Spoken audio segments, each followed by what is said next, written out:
Welcome back to my channel PK Jhilki vlogs. তো চলে এসেছি আরেকটা ভিডিও নিয়ে। অ্যাকচুয়ালি আজকে বেরাচ্ছি, একটু হাতিবাগানে যাচ্ছি। তো তোমরা বলবে কি সারাক্ষণ এই মেয়েটা খালি হাতিবাগানেই যায়? তো না, হাতিবাগানে যাচ্ছি কেননা আমাদের পরের সপ্তাহে বিপত্তারিণীমার পুজো আছে বাড়িতে। তো সেটারই টুকটাক কেনাকাটি করতে যাচ্ছি। তো তোমরা পুরো ভিডিওটা প্রথম থেকে শেষ পর্যন্ত দেখতে থাকো। ভালো লাগলে লাইক করে দিও, সাবস্ক্রাইব করে দিও আর ফলো করে দিও। তো চলো দেখতে থাকো। আগের বার একটু অন্য রকমের শাড়ি পরানো হয়েছিল মাকে, তো এবার আমার মার ইচ্ছা, তো বৈষ্ণব দেবী মাকে বেনারসি শাড়ি পরানো হবে। তো তার জন্য চলে এসেছি বেনারসি নিয়ে একটা। এই যে মার বেনারসি নেওয়া হয়ে গেল, এখন যাচ্ছি হাতিবাগানের দিকে। আমাদের এখান থেকেই নিয়ে নিলাম বেনারসিটা, মানে এই দোকান থেকে আমরা নিই শাড়ি। তো এখানে বেনারসিটাও পছন্দ হয়ে গেল, তাই জন্য নিয়ে নিলাম। এখন হাতিবাগান যাচ্ছি, দেখি কী আরও যা যা বাকি আছে কিনবো।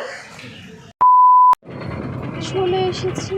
আজকে কি বন্ধ, সব বন্ধ লাগছে। আমার মা বলে দিয়েছে গোপাল দাদাদের জন্য একটা খাট নিতে।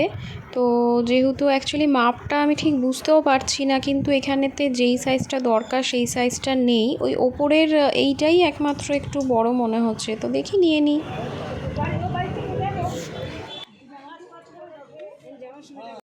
তো টুকটাক আরও অনেক কিছু আমি কিনে নিয়েছি এতক্ষণে।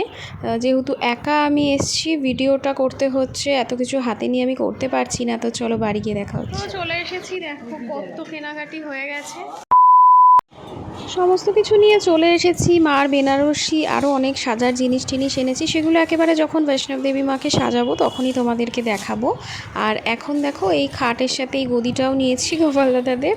তো এখন শুয়ে দেখা যাক হয় কি না, কত দূর কী হয়। এই দেখো ফাইনালি এনারা ঘুমিয়ে পড়েছে। 4 জনের জন্য একটু সামান্য ছোট হয়েছে, কিন্তু 3 জন গোপালের একদম পারফেক্ট হবে।